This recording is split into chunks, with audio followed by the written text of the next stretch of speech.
Okay, so let's do a quick review of Lecture 7. Last time we finished the discussion and analysis of gyroscopes. Specifically, we talked about vibratory mechanical gyroscopes, which, as you know, they measure the Coriolis acceleration.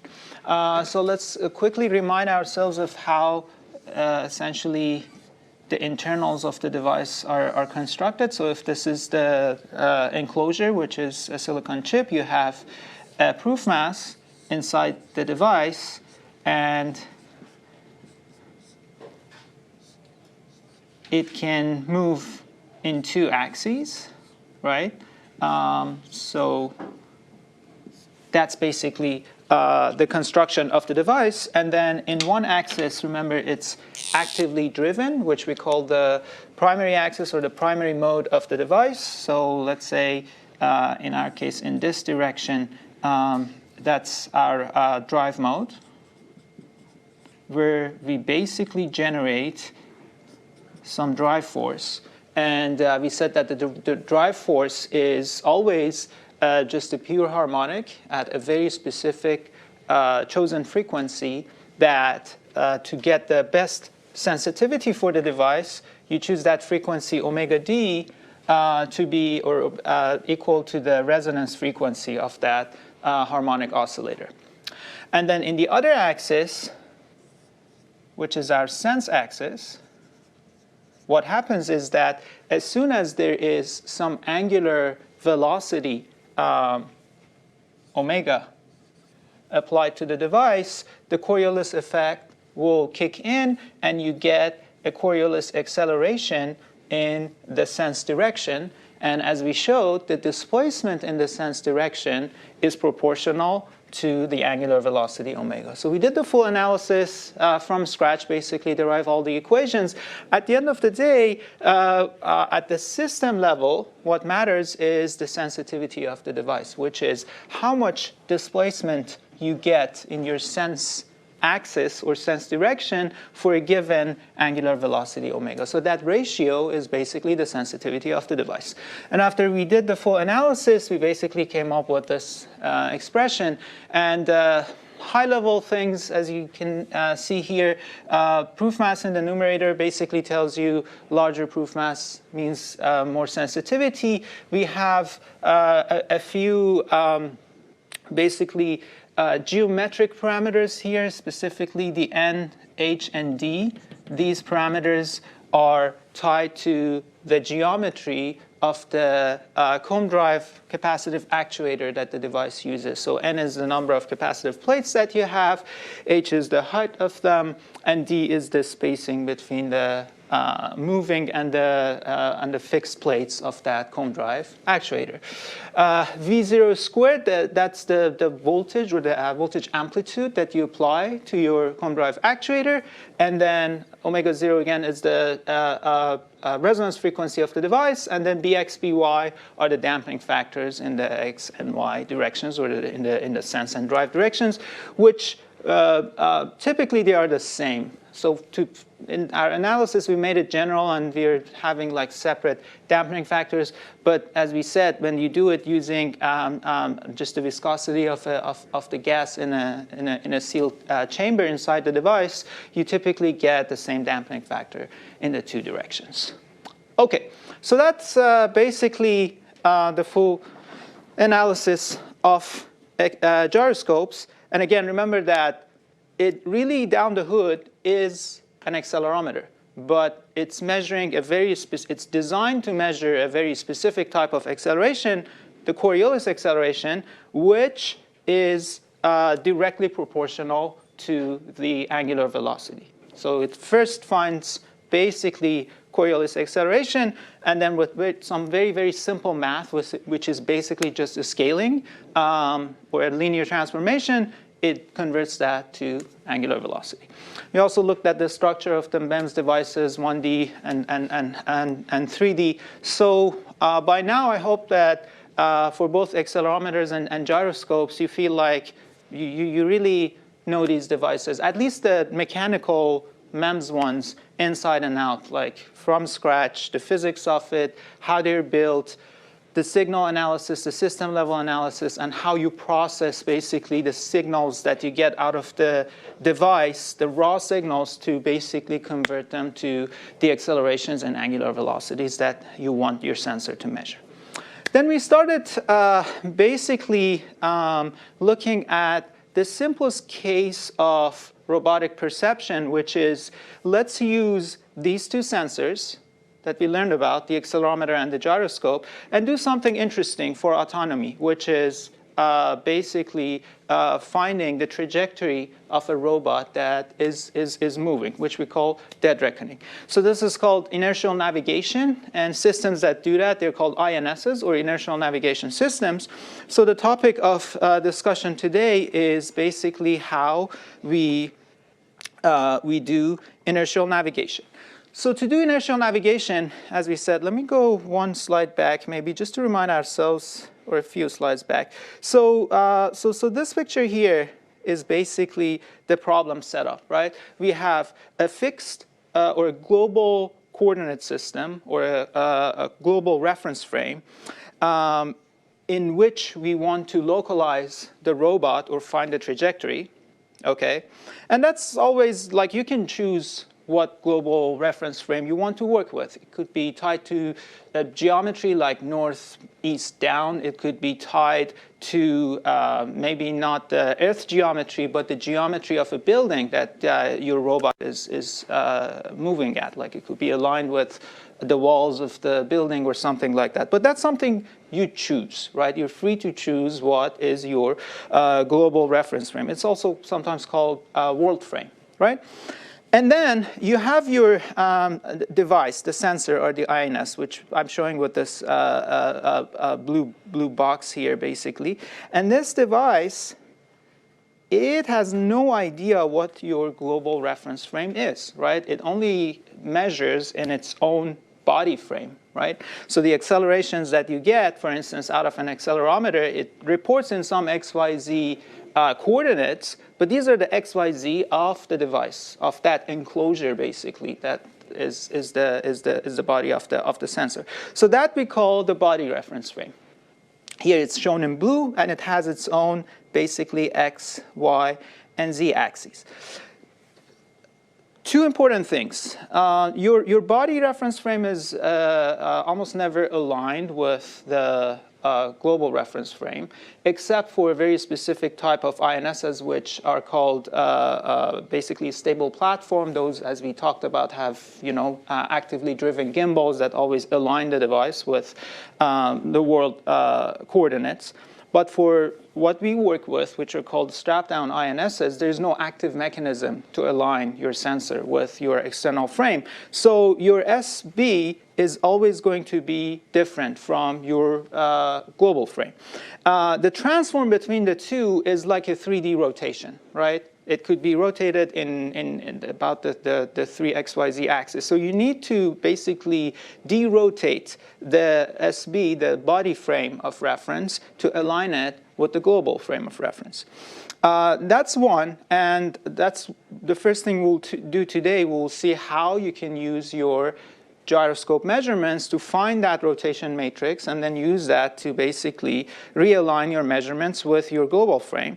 Also note that SB is time varying, right? If your robot is moving and the sensor is mounted on the robot, at each time step as the robot moves, your body reference frame of the sensor also moves with the robot, right? So that transformation that basically derotates your body frame and aligns it with the global frame, it's a time varying transform, right? It's not one fixed transform. Except if your robot is fixed and doesn't move, yes, then you just find it once and always use that. But that's not a case of autonomy. When you're talking about autonomous robots, these things are going to be moving in 3D. So you need to, at each time step, find the right transform to go between the body frame to the global frame. Okay. And that's what we're going to do today. And as I said yesterday, so first we need to formulate the problem mathematically to be able to solve it. And there's so the first part is what we call orientation tracking. And orientation tracking is exactly what I just said. So find this basically transform or this rotation that goes basically relates the orientation or the pose of your robot to the orientation of the global frame. And mathematically, you can use different parametrizations for this. Specifically, the three common ones are Euler angles, or you could use what is called quaternions, or you could use the so-called direction cosines. There's pros and cons to each of these in terms of mathematical complexity and intuitiveness and the gotchas that are tied to each of these in terms of where you need to be careful with how you do your math. We are going to use direction cosines for our analysis. That's my favorite one. But there's nothing wrong with you could do the exact same basically analysis with a different parametrization. But we are going to go with direction cosines. So when it comes to direction cosines, the way we track the orientation of the robot or the sensor in this case, and by orientation I mean exactly like that body reference frame, how the XYZ coordinates of that are oriented. It's going to be with a matrix, which we call C sub G. Okay, so the body orientation relative to the global reference frame is represented by a 3×3 matrix C sub G. What this matrix is each column of C sub G is basically one of the unit vectors of your body frame of reference as represented in the global frame. So your first column, for instance, if x sub b is the x direction in the body frame of reference, you divide that by its norm, you get a unit vector. You could call it x hat b, if you like, and that's the first column of your C sub G. Just like that, your second column is going to be y hat b, and then you get z hat b. Okay, so that's basically how we're going to represent. And if C sub G is given to you, right, that means you exactly know the relationship between the body reference frame and the global reference frame, because you know the three coordinate, the three axes of your body frame, how they are represented in the global frame. And that's all you need to know, right? Because it's a 3D, basically, world we're working with. So you just need to transform the three basis vectors of your body frame to the global frame, and then you know the full transformation, basically. So specifically, if you want to, if a vector is given to you, call that u sub b, in the body reference frame, and then you want to convert that vector to the global reference frame, all you need to do is you just multiply that by this orientation matrix C that we just defined. Okay, so very specifically, as an example, let's do something simple. So if you just take the E1, so take your u sub b to be E1, which is just the first identity vector, 1, 0, 0. Okay, so what does that mean? This vector E1, that's kind of defining your x-axis in the body reference frame, right? Like if you are working or tied to the SB frame of reference, your x-axis is just E1. It's 1, 0, 0, right? Now you multiply that by C sub G, what do you get? So C sub G times E1, of course, that extracts the first column of C for you, so it will give you x hat b, which is exactly the x-axis of your body frame as seen in the global frame. So this is actually transforming, as we said, from body frame to the global frame. What about the other way around? If you want to go from global frame of reference to the body frame of reference, you just need to multiply by the inverse of your C matrix, right? So this is a rotation matrix, remember? It's a 3D rotation. So these matrices just happen to be for geometric reasons, what we call Hermitian. So the inverse of C is just its transpose, right? And that's basically the identity. So CG transpose is equal to CG inverse. So with the same matrix, with just a transposition operation, you can invert it, and then you can go from the body frame to the global frame, okay? So all we need to do, basically, to do orientation tracking is we need to find what this matrix C sub G is, in this formulation, in this parametrization with the direction cosines.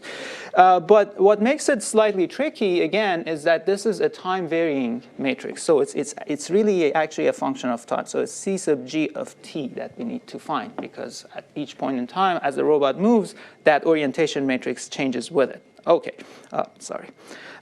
So if you have a small time step delta t, what you can do is that you can formulate a kind of like a dynamics equation that relates your C sub g at time t plus delta t to the C sub g at previous time step.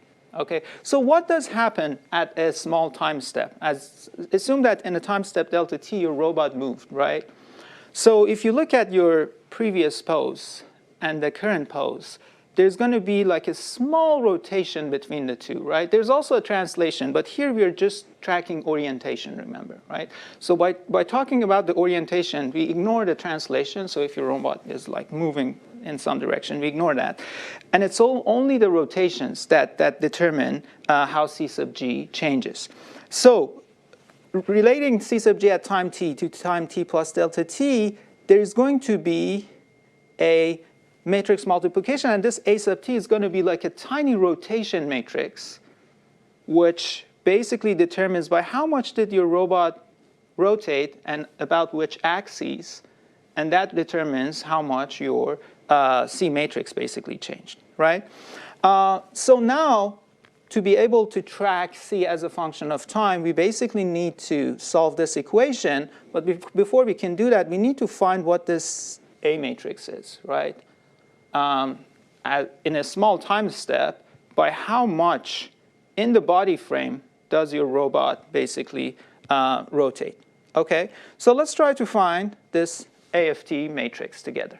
And as you can guess, here we're going to need gyroscope data, right? Because we're talking about rotations in small time steps, so that means that the sensor that gives you the closest thing to rotation is the gyroscope, which gives you angular velocities. And if you integrate angular velocities, you get basically absolute angles, right? So kind of here, you should already guess what's going to happen. Something is going to, at some point, emerge that is some integral of our gyroscope basically readouts, which are angular velocities.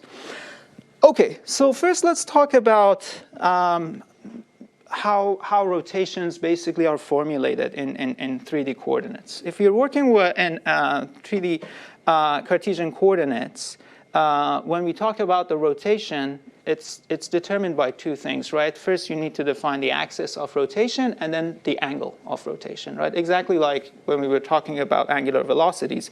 You need the axis and the velocity. Here, for rotation, same thing. You need an axis and the amount of rotation.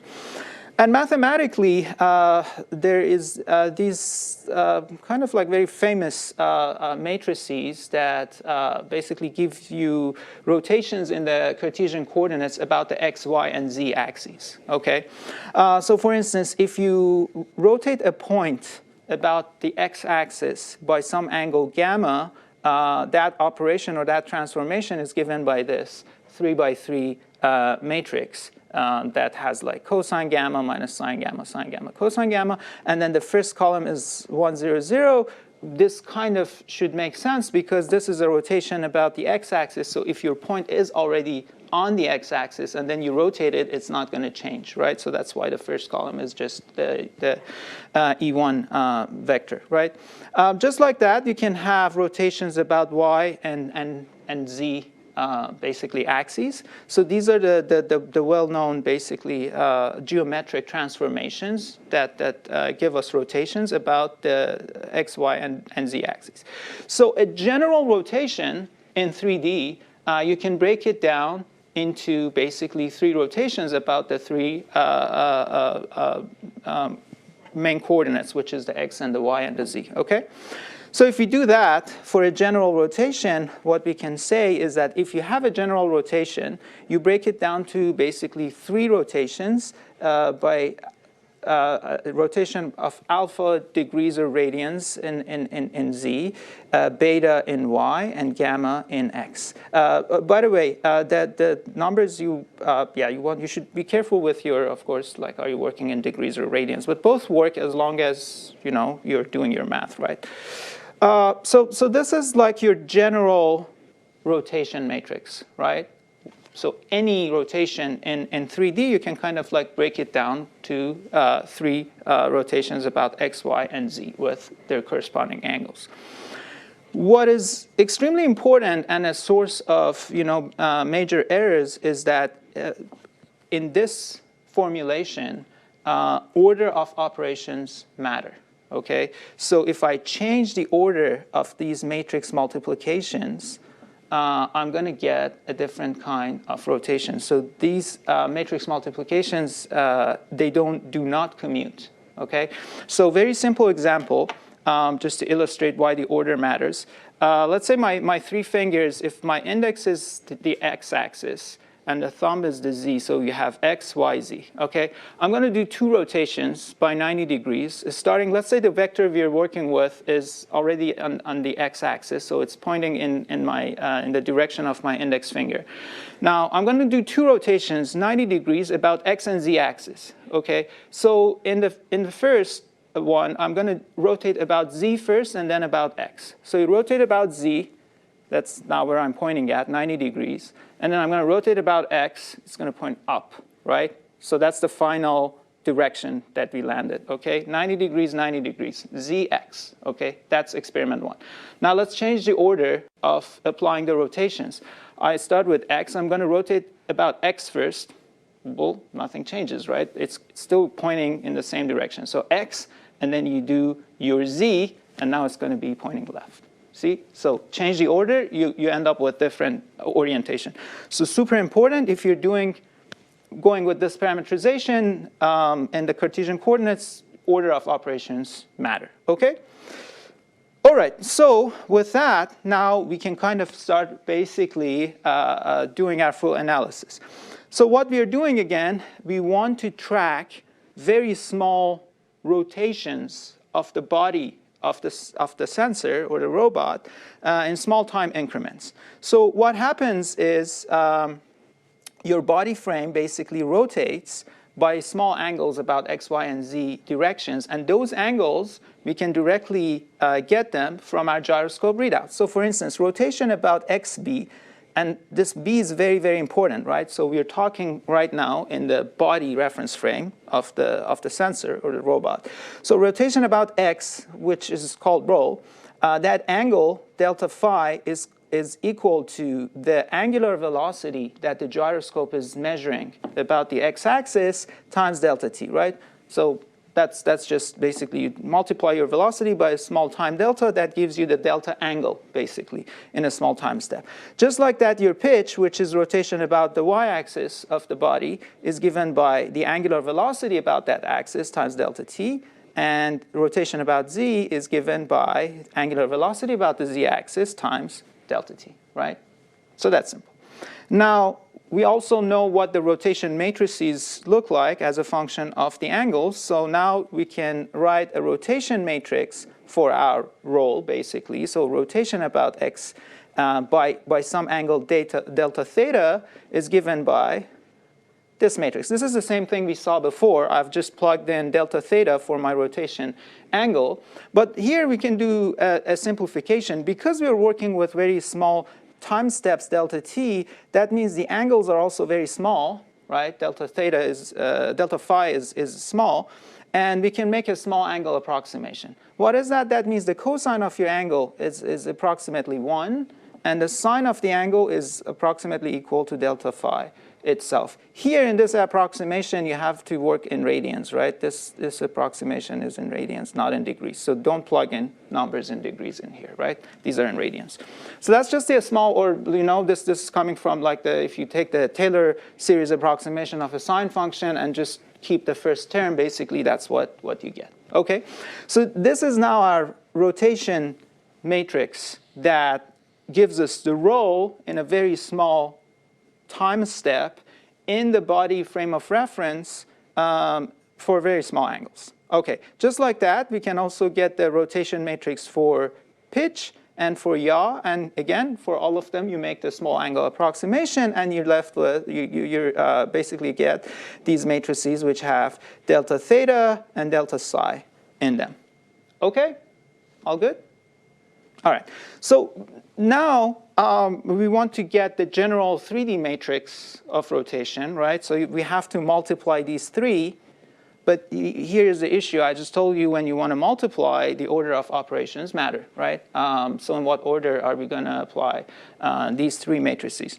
One very nice thing that happens here, which is part of the reason why I like this formulation of direction cosines, is that although generally the order of matrix multiplication for rotations matter, when you work with small angles, it doesn't matter because second order terms basically become almost zero.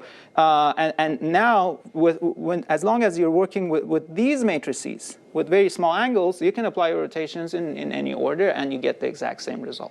That's part of the beauty of this parametrization, basically. So now, this matrix AT that we were looking for, which we said is a small rotation matrix over a time step delta t, we just write it as the multiplication of our roll, our yaw, our pitch, and our roll matrices, right? Those three rotation matrices, and you can multiply them in any order you like, and you get this matrix, basically.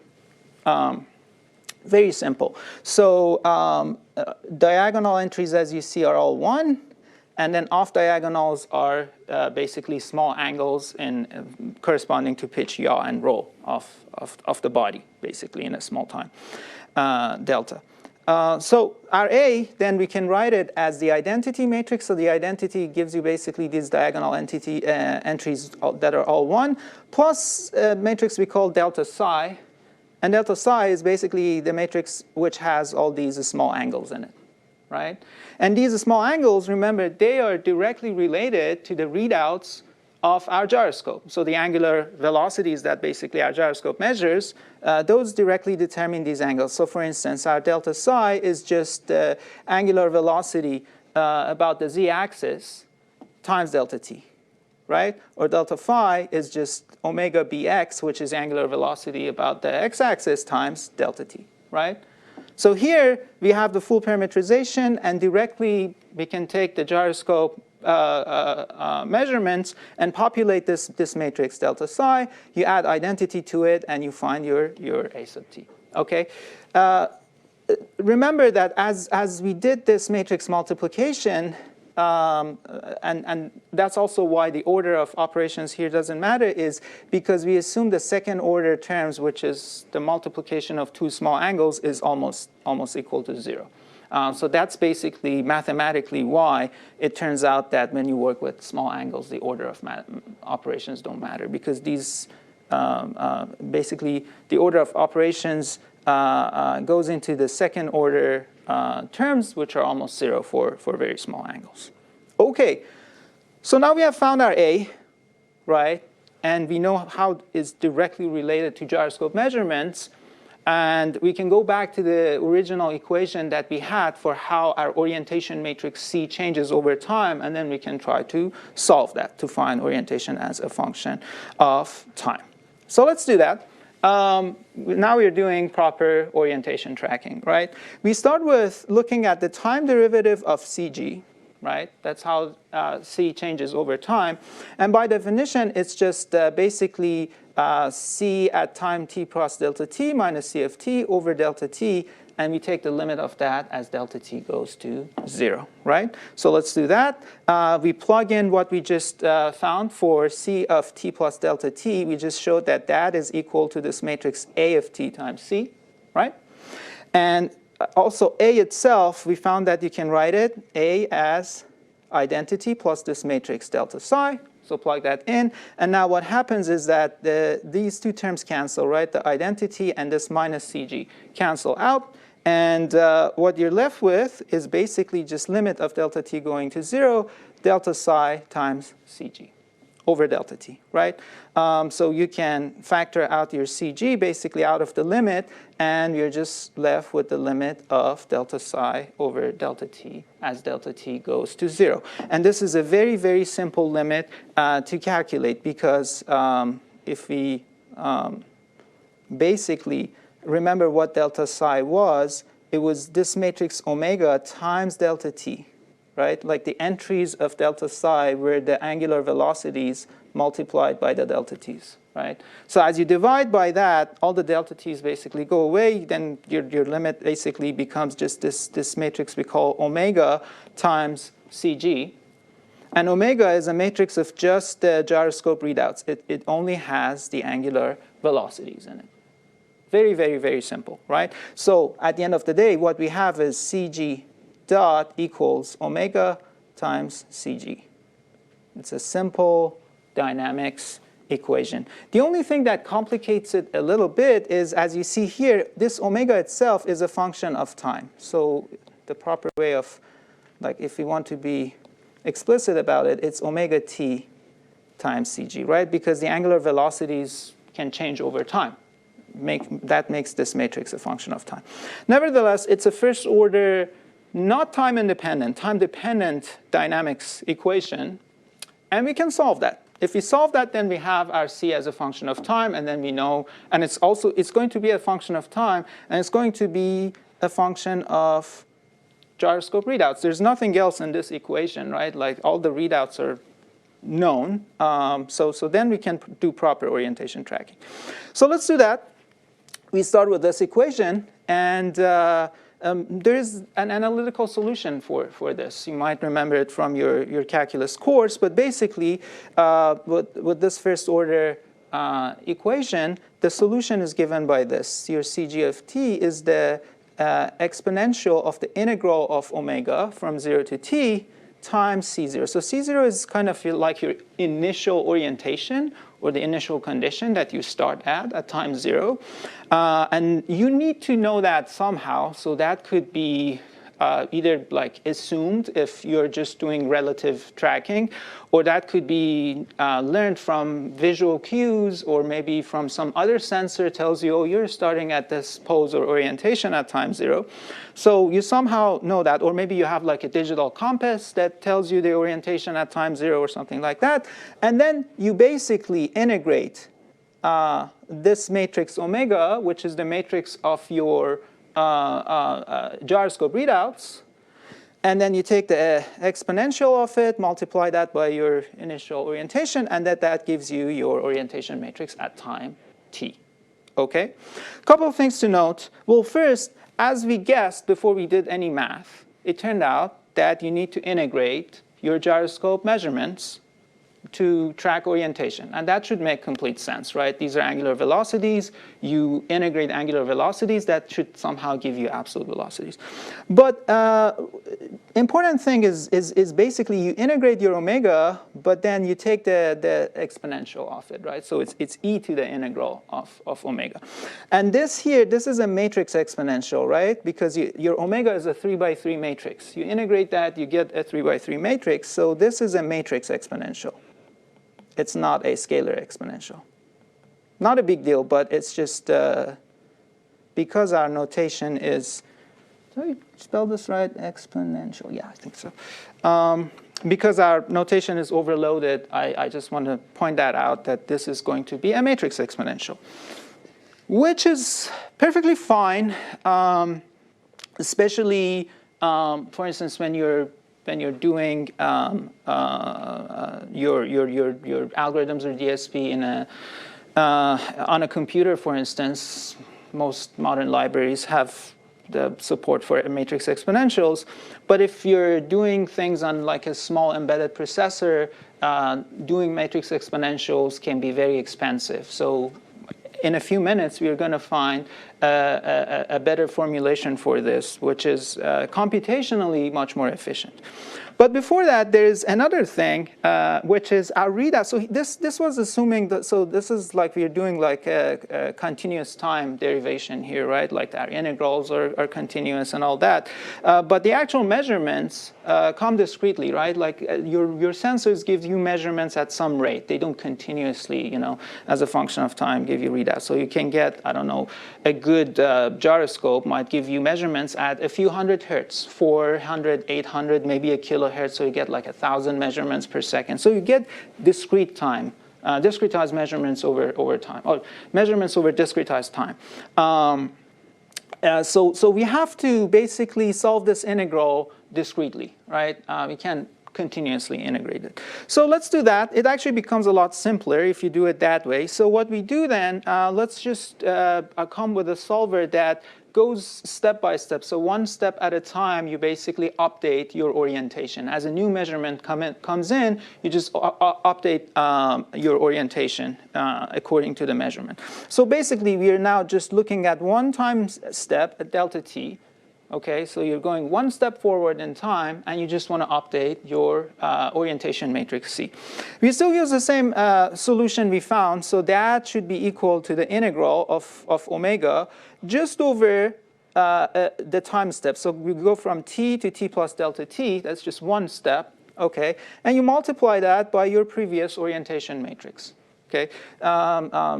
So this here basically is kind of like your AFT basically that we had. We're just doing like one time increment. So if you just do integrate from t to t plus delta t, you assume that omega is constant over that tiny time step. So that matrix exponential just becomes e to the omega t times delta t. And omega t times delta t, remember that's that basically psi of t or delta psi of t matrix that we had defined before. So in small time increments, your update equation is just take your previous orientation matrix, multiply it by e to the delta psi, okay?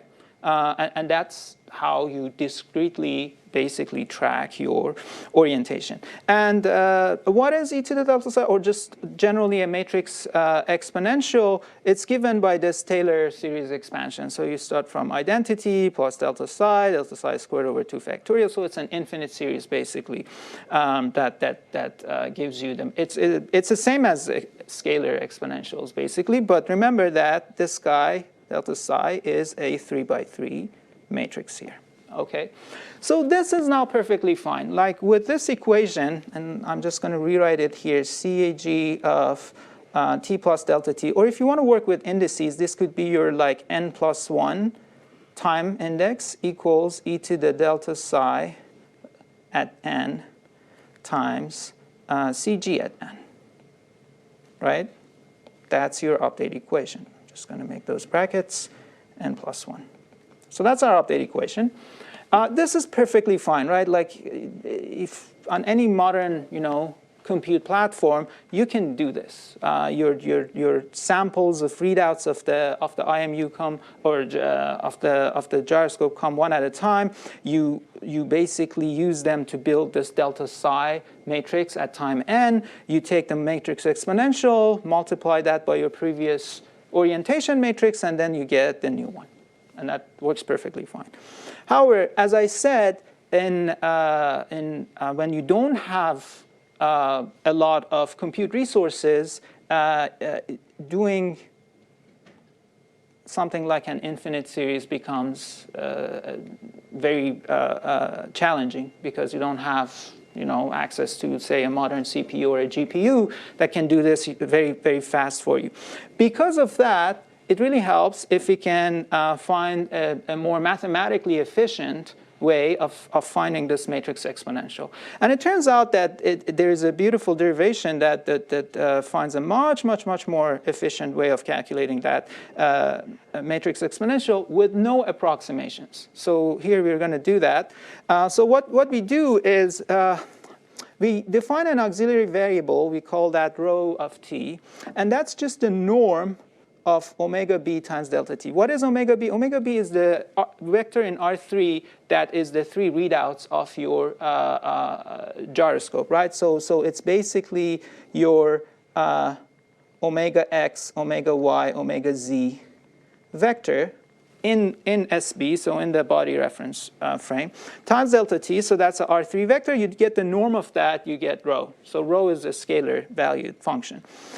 And then with that definition, it turns out that if you find the third power of delta psi, it just becomes equal to negative rho squared times delta psi itself, right? And here, this is just pure math. Like, you can start with actually like plugging everything into here. I'm not going to do it here because it's boring and it gets a bit messy. There's too many terms in the third power. But if you actually are patient enough to do this and go simplify and see how many terms cancel out, it actually turns out that there's this very nice relationship between the third power of this matrix delta psi and its first power. So with that, then if we start with basically this infinite series, or the one on top, everything that is an odd power of delta psi, you can write it as a multiple of delta psi itself, and everything that is an even power becomes a multiple of delta psi squared. So if you do that for all the odd and even terms, then you get something like this. So you just get your identity plus something which is just a function of rho times delta psi plus another infinite series which is just a function of rho times delta psi squared, right? Now, if you carefully inspect these infinite series in rho, they're very closely related to the sine and cosine Taylor series expansions. So specifically, the first one, this infinite series, is just sine rho over rho. And the second one turns out to be just 1 minus cosine over rho squared. And these are just purely from the Taylor series expansions of sine and cosine functions. So you see, now we have something really, really beautiful. Let's go to the next slide, look at it together. So this guy here, which is just the sum of 3 terms. The first one is identity. The second one is just this sine rho over rho times delta psi. And the third one is 1 minus cosine over rho squared delta psi squared. This is exactly equal to e to the delta psi term that, or delta psi of t that we have. And again, there's no approximations here. So this expression is exact. And for this, most systems that run on small embedded processors, actually, instead of doing the actual matrix exponential, they just use this formula because it's much, much, much more efficient. As you can see, like instead of an infinite sum, it's just 3 terms.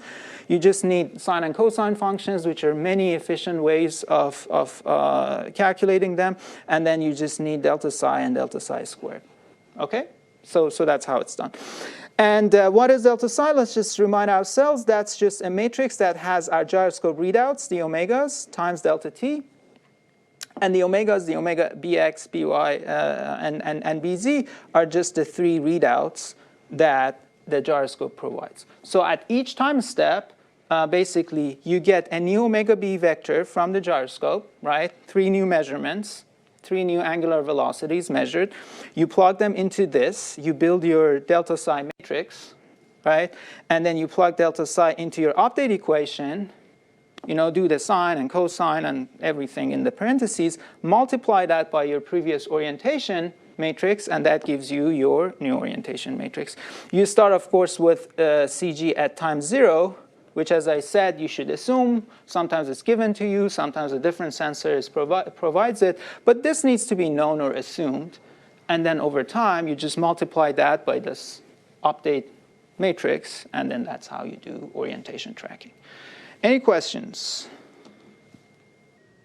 Yes. Just to clarify, like, since this is like an analytical solution of how you can take an exponent, so the reason why we use this equation is that taking the it's cheaper to take the sines and cosines than taking the exponents. So the reason that we work with this equation, again, like if you're working on your computer and you're just doing experiments, by all means, just do the matrix exponential. Why go through the trouble of implementing this? just do that, works perfectly fine.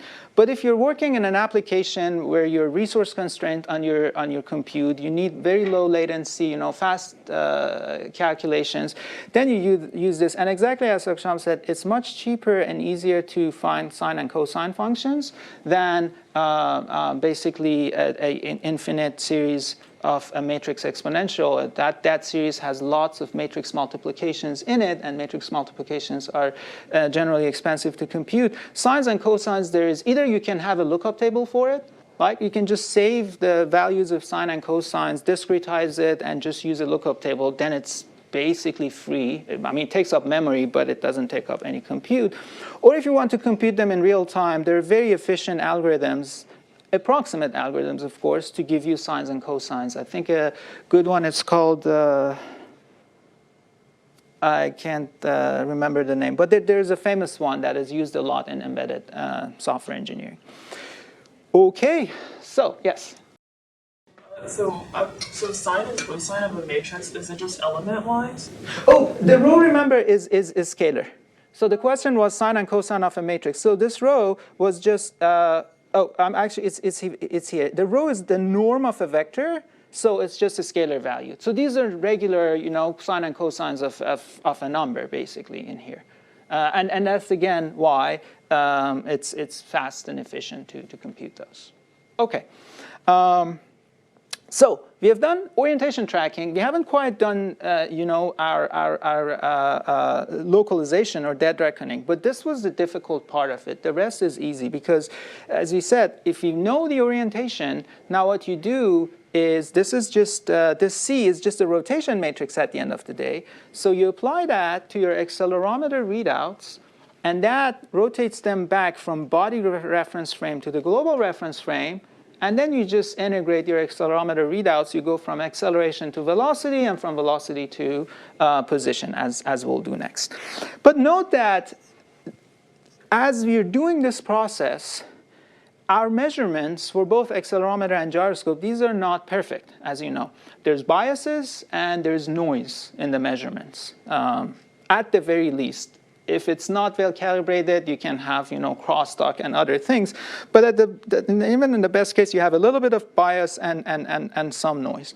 And what happens is, as you integrate these measurements, of course, you will be integrating your bias. And bias is like a fixed vector. So as you integrate that, that leads to an error that will grow linearly with time, right?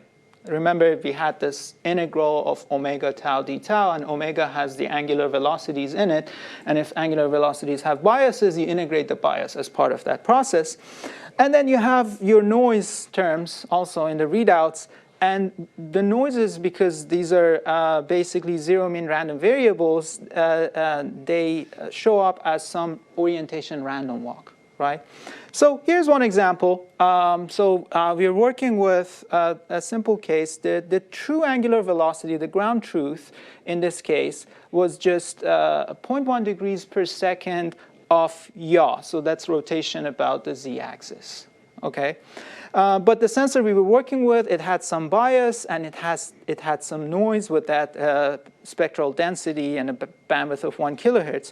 So as you integrate that and you find psi of t, which is the angle between the body x-axis and the global x-axis, as you expect, if it's rotating at a constant angular velocity, that means the angle should just vary linearly with time. And that's your ground truth. The blue curve here is the ground truth.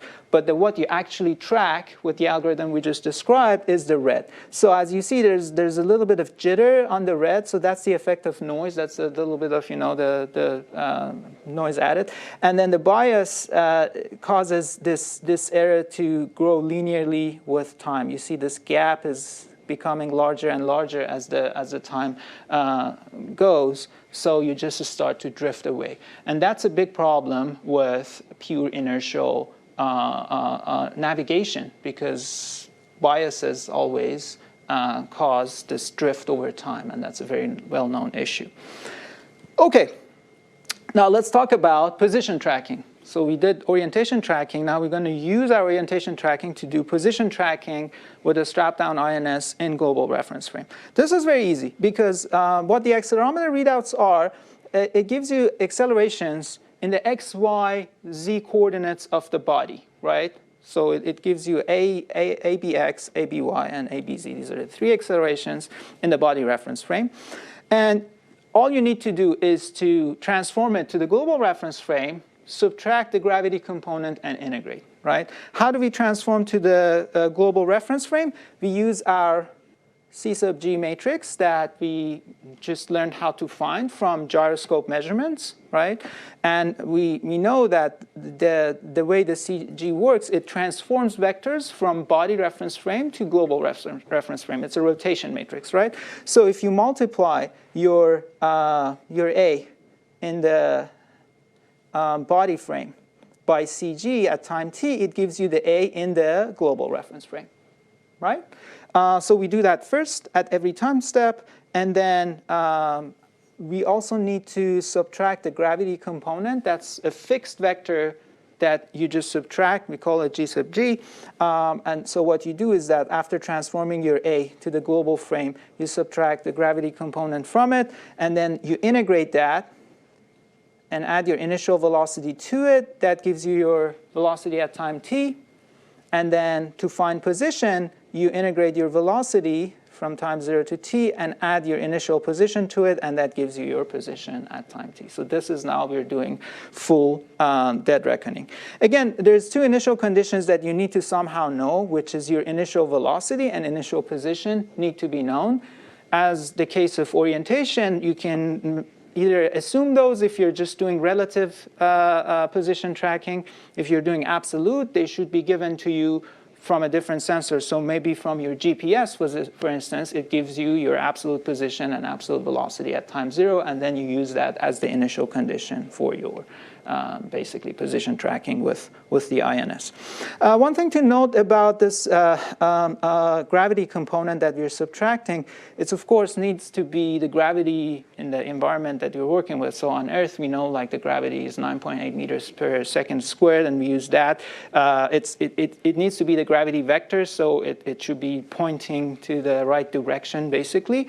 But if you're doing position tracking with INS on Mars, you should subtract, of course, the Mars gravity component. So don't hard code the Earth value in your codes if you're working on a Mars rover, basically. Okay, so again, this is done in discrete form instead of doing continuous integrals, which is even simpler. So you just have a bunch of update equations basically to track velocity and position. And the way it works is at every time step, you basically, maybe there's one more equation I should have written here. I'm going to just add it up there. The first thing you do is you transform your acceleration from global frame to the body frame, from the body frame to the global frame. So AB is the direct readout of the accelerometer. Multiply that by your orientation matrix to convert it to the global frame. And then once you have A at time t in the global frame, subtract the gravity component, multiply that by your time step, right? And that gives you your delta velocity, add it to your velocity at the previous time step, and that gives you the velocity at the next time step. And then you use that velocity times delta t and add that to your position at the previous time, and that gives you the position in the new time. Notice that again, overloaded notation, so all these are three vectors, right? Your acceleration, the A is a vector, the V is a vector, and the P is a vector. These are all, in general, there are three. If you're just doing stuff in 2D, these are vectors in R2, but generally, these are R2. Right?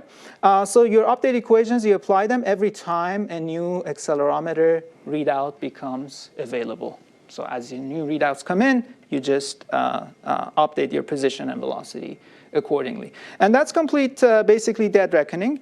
Again, important to note is that now we are essentially doing a little bit of sensor fusion, right? Because in the previous slide, this CG matrix, this is coming from gyro, and the A is coming from accelerometer, right? So this is like the simplest case of like using two sensors to do something interesting with it. But that means there's now contributions from the bias and noise of both sensors in here. So they both contribute, and the way they contribute is kind of interesting because what happens from the gyros contribution, the bias and the noise, it causes errors in the orientation, right, in that C matrix. And what happens is that we use that C to transform our accelerations from body reference frame to the global reference frame, right? So that bias and noise causes an error in that transformation, which means now your accelerations are not exactly in the global frame. There's a little bit of error in that. So the accelerations are going to be incorrectly transformed to the global reference frame, which means also that the gravity component is not correctly subtracted because you always assume your gravity component according to the geometry of the fixed frame, and then you subtract that. If your accelerations are not in the proper frame, there's going to be a little bit of residual, basically, gravity component. And then you integrate those accelerations in the wrong directions, right? So that's what happens, the contribution of gyro, basically, bias and noise. And then the accelerometer readouts themselves have their own bias and noise, right? Those are not perfect.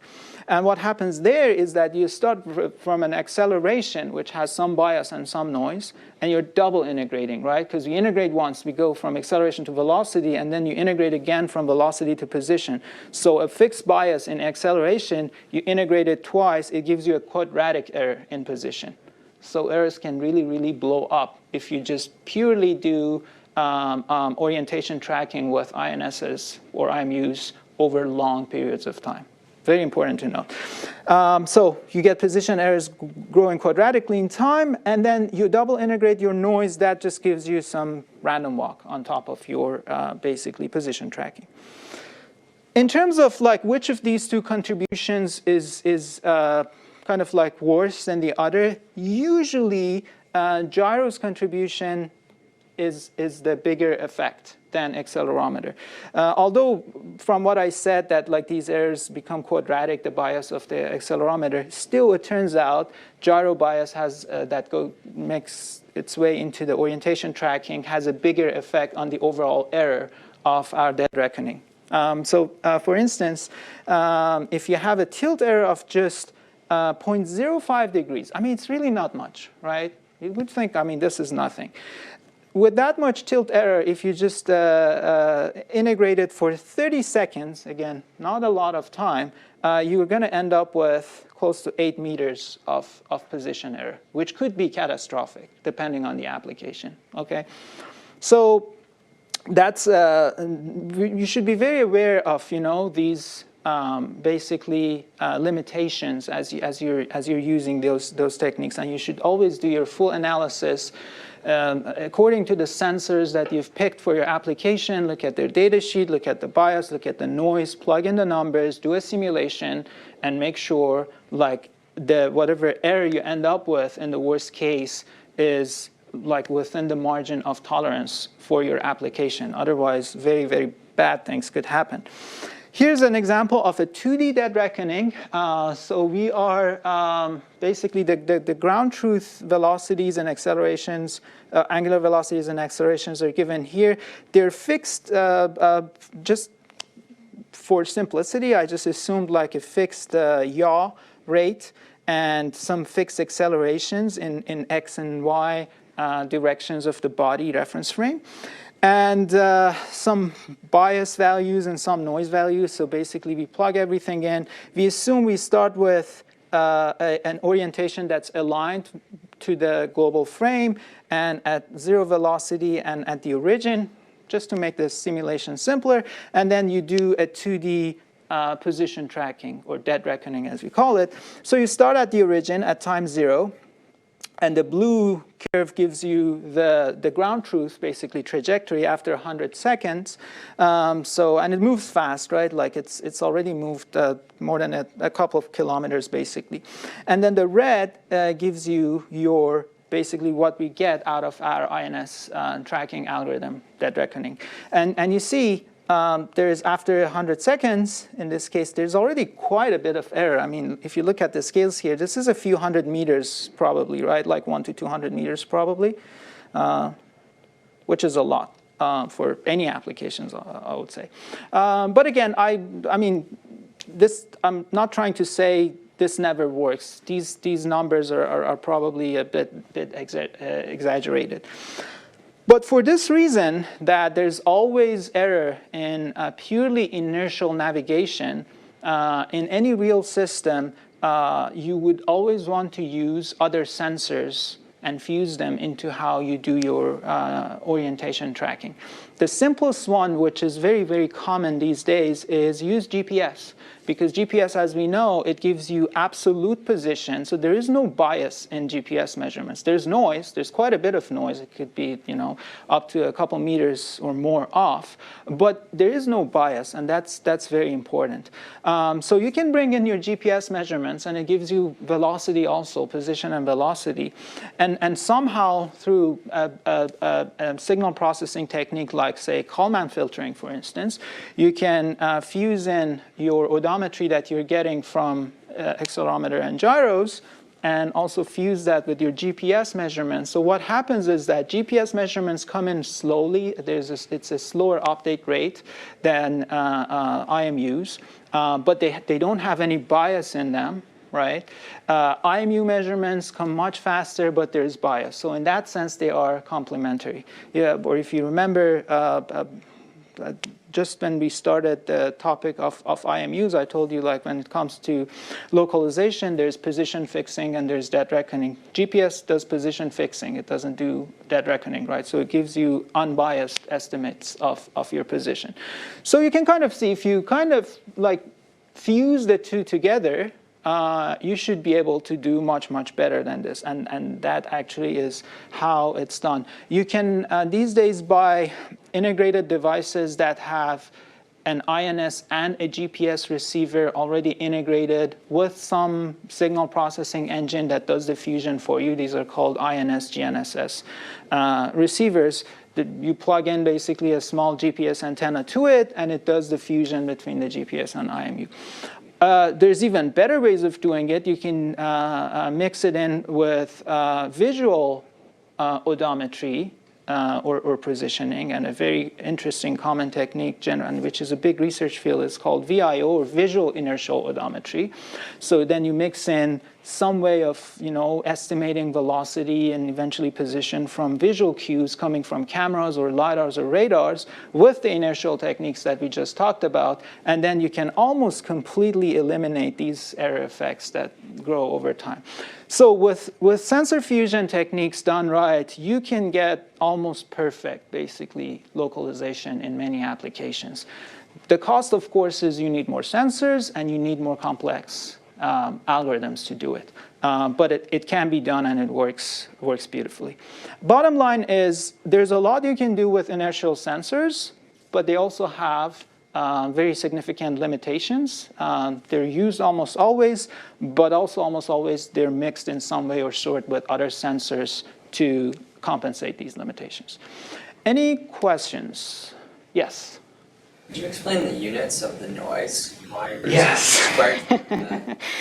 Great question. The units of the noise, these are confusing, I agree.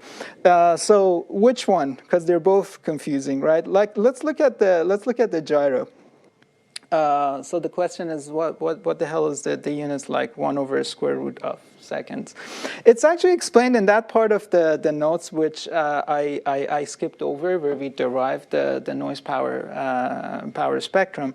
But the way you actually, without going into the details, if you read that part, it's really explained there. But super high level, the way this makes sense is that it's a power spectral density, okay? So you want to like integrate it over some bandwidth, right? And then that bandwidth is going to be basically in units of hertz, right?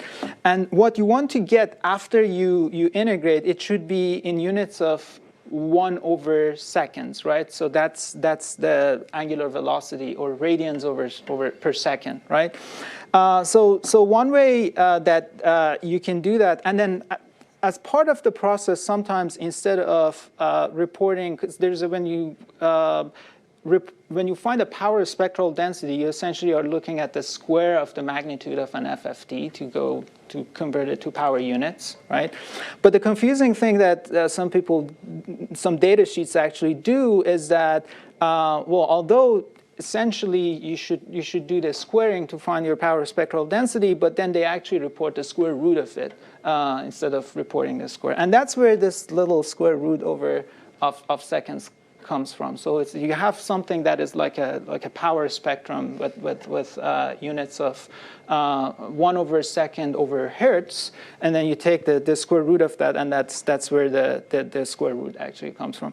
I know my explanation was probably even more confusing than what I was hoping to get to. But if you really read that few pages in the notes where we derive this, the units become very clear, because you have to see the math, and then it becomes clear why the units are this. Same here, the micro G per root hertz, the square root is, again, comes from that conversion from the absolute value of the FFT and the squaring that is involved to make it a power spectrum, basically.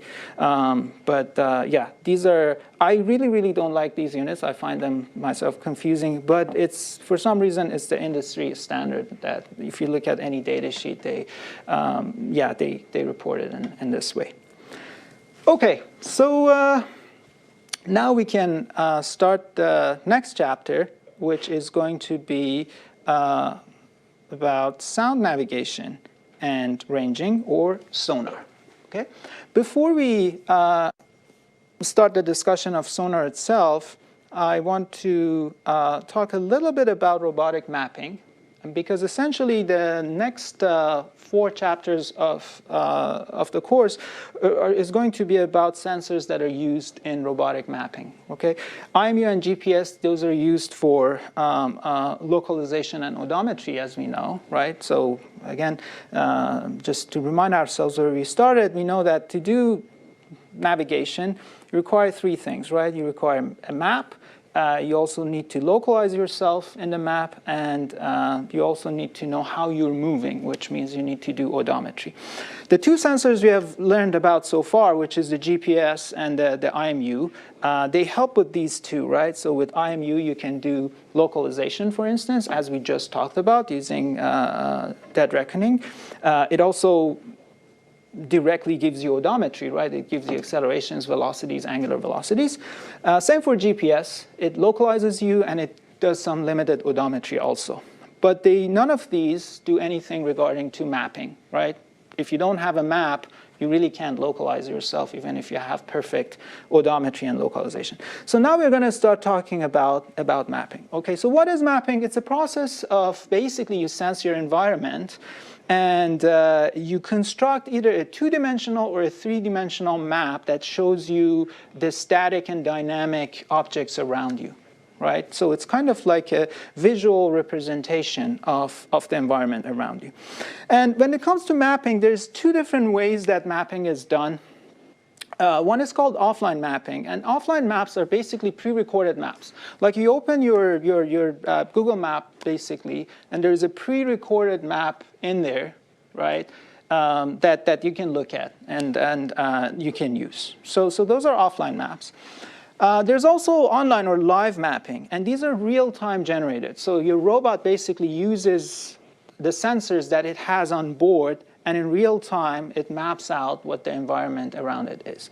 And each of these types of mapping has its pros and cons, basically, as we'll see.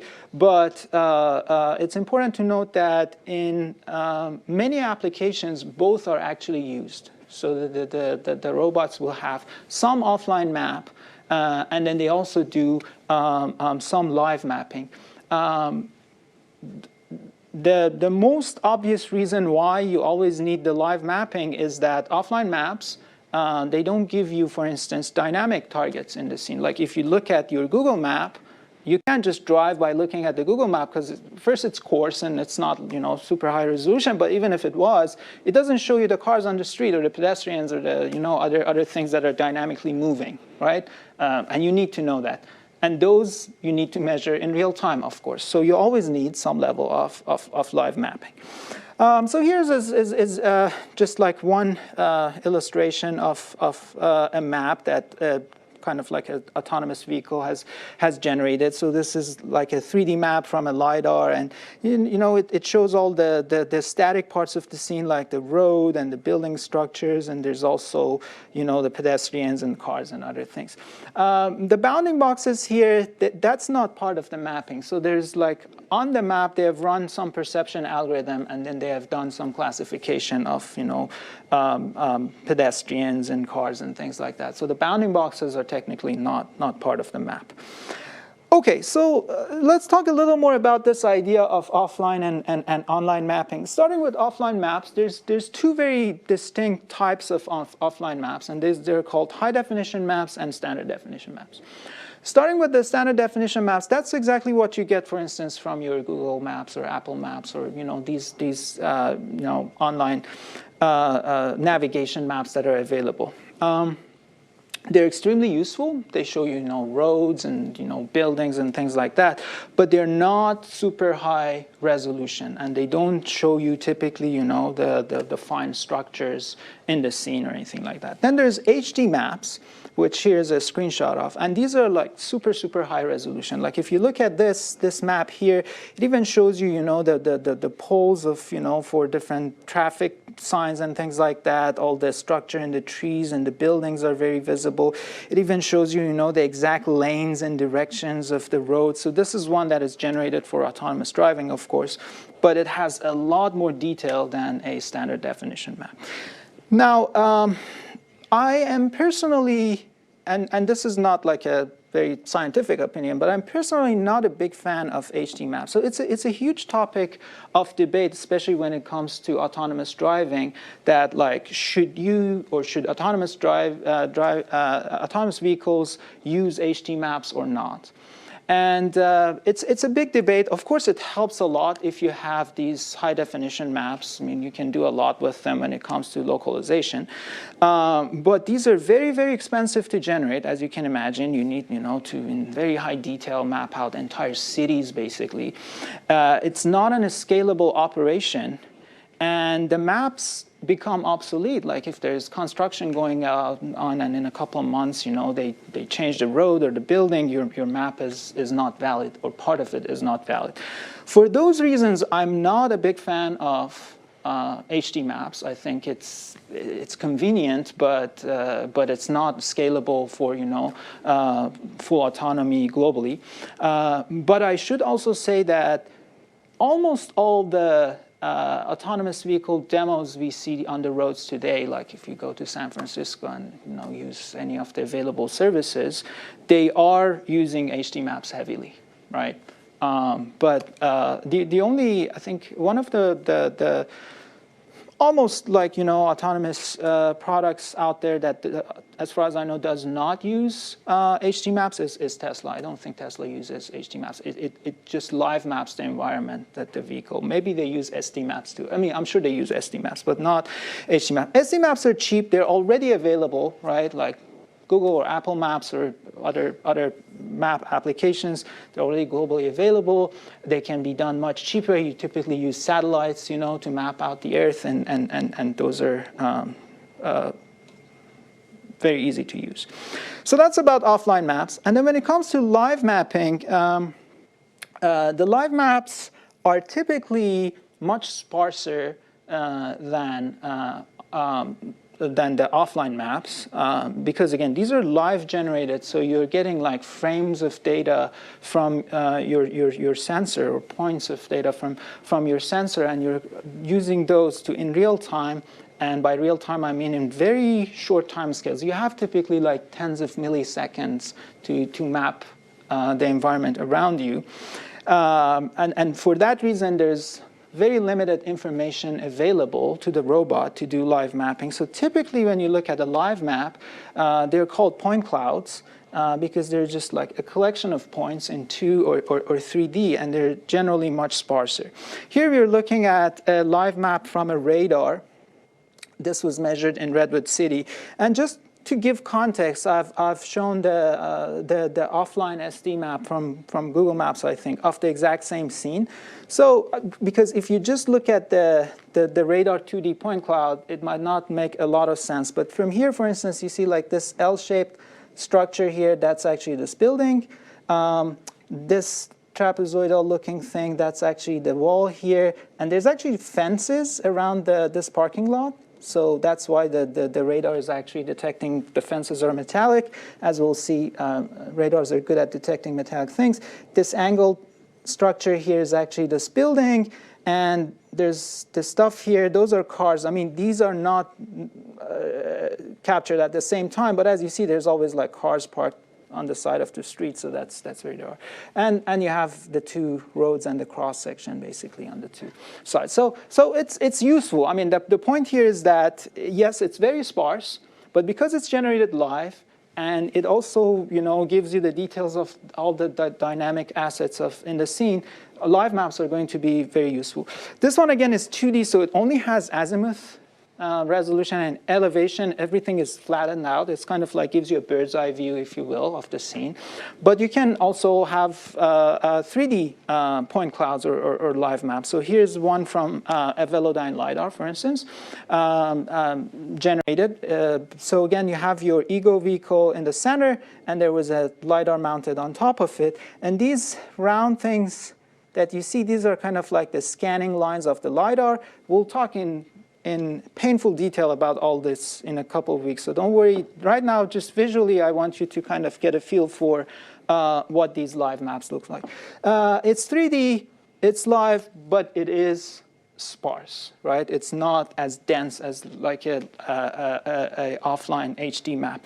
Still extremely, extremely useful for autonomy applications. Now, when it comes to especially live mapping, and you talk with different people working in robotics, sometimes when you say map, people think of something either just offline maps, or they think of something which is called a SLAM output that I'm going to show you in a second. For me, I like to think of all of these as maps because they are different ways of just mapping the environment around you. Some of them are generated offline, some of them are generated live. The live ones are typically sparse, but they give you live information and more useful for autonomy. But just mind that if you show this to some person and call it a map, and they might say, "Oh, but this is just a point cloud." I mean, don't even debate with them. Let them call it what they want. But these are maps of the environment. But just note that people like to call these just point clouds or images sometimes of the environment. And then when you say maps, they just think of offline maps. For us, these are all maps. There's different types of it, offline, online, and then there's different flavors of online mapping.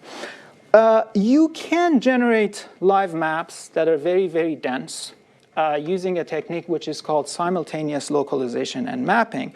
And here is a 3D map of our own campus. Actually, here you see the Hoover Tower.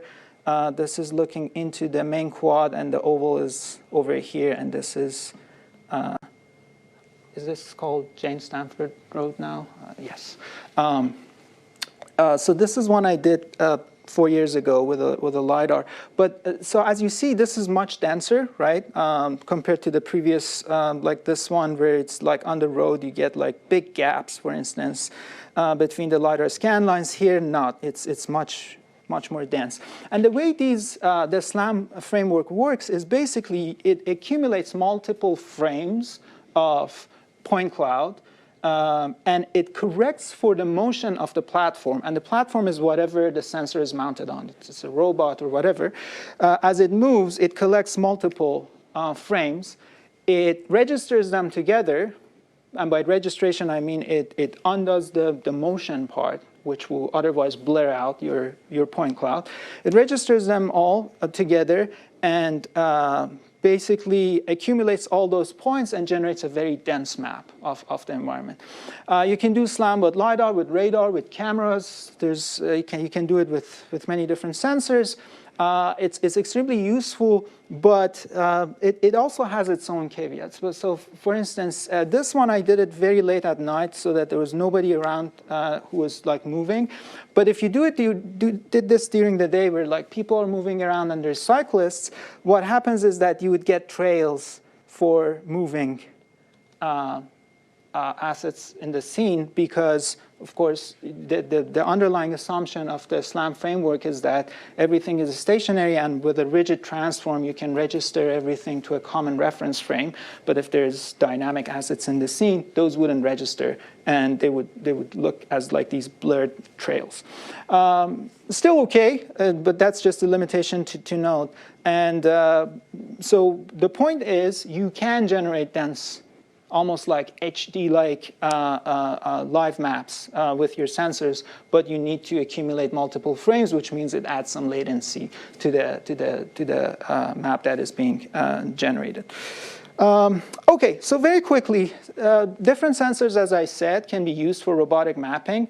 Sonar is the topic of discussion for this chapter, which stands for Sound Navigation and Ranging, and it uses ultrasonic, basically acoustic waves to sense the environment and generate the map. There's radar, stands for radio detection and ranging. It uses radio frequency electromagnetic waves to sense the environment and basically generate a 2D or a 3D map. Then there's LiDAR, stands for light detection and ranging, that transmits and receives typically infrared laser beams, and with that it generates basically a map of the scene. And finally there's a camera, which we're all familiar with. It just collects visible light and it basically constructs images of the scene. And from those images, with some computer vision techniques, you can generate 3D maps of the scene.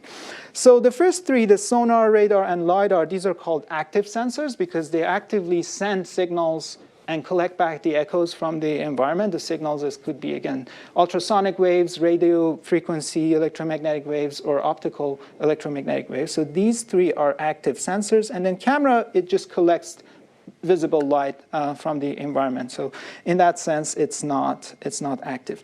So we are going to start with sonar next time, and again, study the physics and signal processing and the system level analysis, and then we talk about radar and LiDAR and cameras. I think this is a good place to quit, and we'll continue next week. Any questions? All right, see you next time.